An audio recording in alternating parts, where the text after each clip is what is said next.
Fala pessoal, tudo bem? Tudo tranquilo? Tudo na paz? Não sei se olho pra lá, olho pra cá. Ainda não me acostumei a fazer vídeo aparecendo na minha carocha. É... Bom, hoje a gente perdeu aí o nosso querido Jô Soares, né?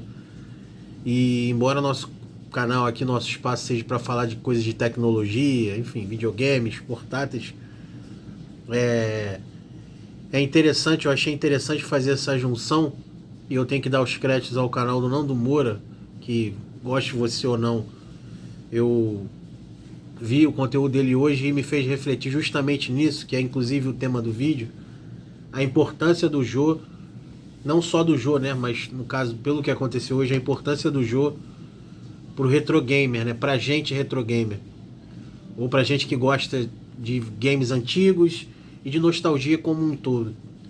E em cima um pouco do que ele falou, né, lá das lembranças que ele tem e de que todo brasileiro tem, todos nós temos do Jô, é que a nossa geração, eu sou de 84, a maioria de nós aí do canal somos dessa geração, a nossa geração 80/90, né, nós que nascemos nos anos 80 e fomos crianças nessa época e nos anos 90, a gente tem um apego, né? A gente que eu falo, obviamente, quem gostava dele, mas mesmo quem não gostava do jogo, que tinha lá as suas desavenças, não gostava do estilo, não gostava como pessoa, enfim.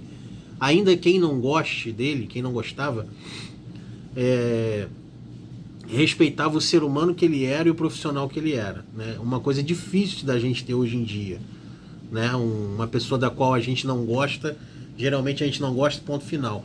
Mas é difícil a gente ter alguém que a gente não curte muito e ainda assim admira como profissional. Eu tenho várias pessoas, né? Posso, por exemplo, citar uma, que é, por exemplo, o Luciano Huck, um cara que eu, assim, acho esplêndido como profissional, como pai de família, como empresário, mas não curto muito o programa, não é o estilo de programa que me agrade, né? Lógico, se eu estiver num local que estiver passando, vou assistir e tal, mas eu não tenho aquele negócio de sentar ali aos sábados, né? Agora ele está fazendo aos domingos, né? Que ficou no lugar do Faustão, mas não é o tipo de programa que eu pare para assistir. Mas respeito, tal, acho um cara fantástico em todos os aspectos aí como pessoa. E assim era com o Jô, né? Muitas pessoas não curtiam. Mas trazendo para o nosso universo, então eu estava falando justamente essa questão dos anos 90 e anos 80, né? E o Nando tocou num assunto que eu achei muito interessante, que é a questão de quando dava 11h30, que nunca era 11h30, era a hora que a gente, criança, pré-adolescente e tal, a gente já sabia que estava na hora de dormir ou que não deveria estar acordado, né? E realmente naquele momento foi o momento hoje em que eu me emocionei, né? Ao lembrar desses momentos, porque muitos dos nossos pais ali tiveram uma fase ali nos anos 80 e 90 que era uma fase muito difícil, né? A fase econômica, pelo qual, peço desculpa, mas eu tô com um pouco de resfriado, pelo qual o nosso país estava passando. E aquele momento do Jô era um momento que as nossas famílias, nossos pais, meio que dava aquela relaxada ali, né? Aquela descontraída. E para mim era um momento muito importante, que era um momento que minha mãe estava lá concentrada vendo o programa e eu podia ficar um pouco até mais tarde, né? Sempre fui de dormir tarde, mas eu podia ficar jogando, que era um momento que minha mãe se desconectava, né? Assim, que na novela ela tava fazendo janta, aquelas coisas todas e tal, e na hora do jogo não, já tinha passado aquele prazo ali, já tava num outro período do dia, então ela sentava no sofá e esquecia da vida, vamos dizer assim. Então eu aproveitava, né? Aproveitava para jogar meu videogame, aproveitava para ler as minhas revistas de videogame, aproveitava, enfim, aproveitava aquele período ali do programa para poder curtir ali as coisas e tal. E muitas das vezes eu lembro que quando ela vinha pro quarto ou alguma coisa assim, eu já fingia que estava dormindo, né? Botava a televisão num ponto ali que ela não pudesse ver lá de longe e tal. Então tinha toda essa nostalgia aí. E eu me emocionei muito de lembrar do período. Então eu acho que a importância do Jô pro nosso público, né, pra nossa galera aí dos anos 80 e 90, eu acho que hoje, até ontem, né, existiam 3 pessoas fundamentais que representam a nossa geração 80-90. Representam também a dos nossos pais, mas obviamente por trazer esse contexto todo de retro gamer, de momento de domingo, aquela coisa toda dos anos 90 eu acho que foi o boom da televisão, acho que foi a última década onde a televisão deu aquela explosão, onde a gente consumia o que hoje é o YouTube e os serviços de streaming. Nos anos 90 era a TV aberta. E são Renato Aragão, Silvio Santos e Jô Soares. O Jô Soares nos deixou hoje, partiu. E ainda temos aí, para graça de Deus, o Renato e o Silvio. Que são figuras, assim como era com o Jô, vai ter pessoas que não vai gostar, vai ter pessoas que vai ter as suas desavenças, é normal, né? É comum, a gente faz parte de um ambiente onde vários seres humanos habitam, não dá para agradar todo mundo.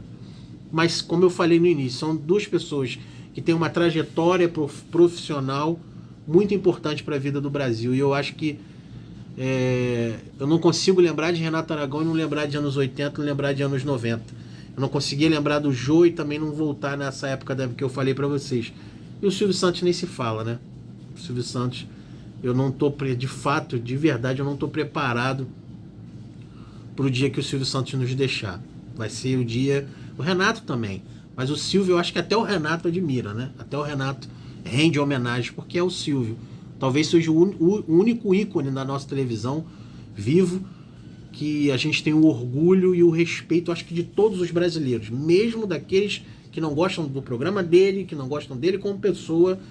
Há um respeito pelo empresário, pelo homem, né? Sempre ajudando as pessoas, um homem íntegro que venceu na vida por meios próprios, assim como foi o próprio Renato e o Jô Soares. Então, hoje um desses três, houveram vários, né? Chico Anísio e tantos outros, mas já partiram. Acho que desses três, o Jô acabou de nos deixar poucas horas atrás. Sobraram dois que eu me lembro, assim, que são os pilares da nossa década de ouro, que foi a década de 80 e a década de 90, né? Então fica aqui a minha homenagem. Eu não sou ninguém, não sou nada, meu canal é pequeno, mas se tiver 3 visualizações, 4 já tá bom, só para exteriorizar um pouco daquilo que eu sinto, que eu tenho certeza que muitos de vocês também sentiu ao longo de hoje, né? Do dia de hoje, que é aquele sentimento de como se a gente tivesse perdido alguém próximo, né? A gente fica com o coração muito angustiado, né? É estranho, porque a gente não conhecia a pessoa, a gente nunca viu a pessoa, mas é como se fizesse parte do nosso dia a dia, do nosso cotidiano, né? Então, é inerente lembrar dos anos 80, lembrar de todo aquele contexto que a gente viveu e logo nos remete aos jogos, né? Eu lembro exatamente, eu fecho os olhos, meu Deus, chega até a emocionar. Eu lembro certinho lá, minha mãe na sala, eu no quarto jogando meu Master System, os colegas no dia seguinte da escola, aquela coisa toda. Então é muito triste, mas ao mesmo tempo é muito alegre ver que as coisas estão andando e o carinho que as pessoas tinham pelo Jô, eu tenho certeza que tem pelo Renato, pelo Silvio também, novamente, independente, ninguém é obrigado a amar, gostar e tal, idolatrar, mas respeitar. Eu acho que todo brasileiro respeita, sim, esses dois que ainda são os pilares da nossa geração. É isso, não tinha muito o que falar. A importância do Jô para o mercado retro gamer era justamente essa, né? Ele fazia com que a gente tivesse um pouquinho mais de tempo para poder mexer nos videogames, que era o momento que nossos pais estavam ali entretidos.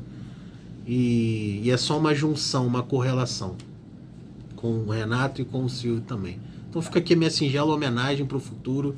Sei lá, um dia se minha filha vê, meu neto, seja lá quem for, porque o YouTube tem essa questão de poder perpetuar a nossa existência, né? Eu já falei sobre isso em outros vídeos e faço votos de que você que está assistindo também crie um canal, mesmo que você não apareça, para você exteriorizar aquilo que você fala, aquilo que você quer falar, os seus pensamentos. É muito importante. O YouTube nasceu com essa filosofia, com esse conceito. O YouTube não nasceu para ser vamos dizer assim, uma empresa de descobrir talentos. Até mas eu digo assim, entretenimento de fazer fama. Não, é para ser pessoas comuns gravando vídeos e trocando isso com outras pessoas também. Então, é isso. Chega, porque senão vou ficar filosofando aqui falando, vou acabar ficando lembrando de mais coisas e me emocionar ainda mais. Fiquem com Deus, um abraço. Reflitam sobre isso. Eu que venho falando sempre sobre essa questão de desapegar um pouco do passado, mas nesse momento não tem como não voltar lá nos anos 80 e 90. Descanse em paz, Jô, fique com Deus. Um abraço para vocês. Fui.